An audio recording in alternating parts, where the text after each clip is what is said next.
how do I do what I do? That's a question I guess I ask myself a lot, and I guess we all ask ourselves on a daily basis, because it changes, and I think sometimes I follow my nose, and I end up doing things because there's opportunity, there's invitation, there's money, things like that.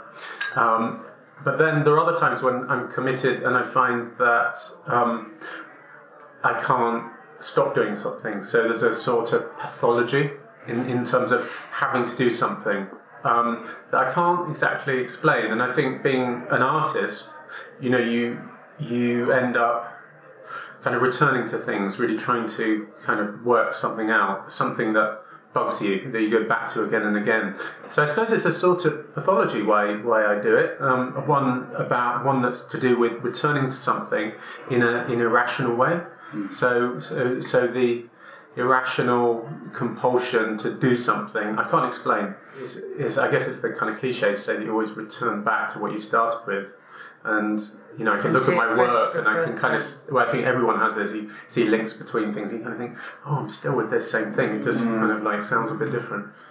Yeah, so its contribution to urban transformation, I think, the city is a kind of a resource for my work, so I'm really interested in the kind of materiality and textures of a city, its histories, its politics, the way it's arranged and designed, and the kind of atmospheres. We were talking about atmospheres yesterday in relation to lawscape. I'm fascinated by these things, and I'm always wanting to try and understand how the kind of these complexities are kind of played out differently in different spaces. I worked for a long time. I've always lived in London, and I've seen kind of rapid kind of movement and social change in London around where I lived in East End.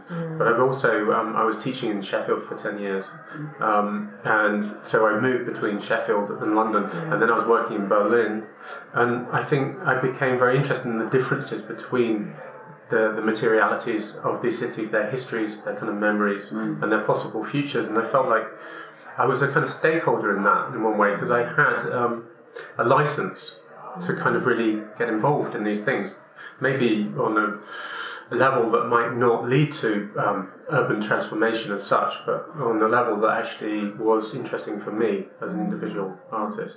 So quite selfish, I think, more than kind of helping anyone.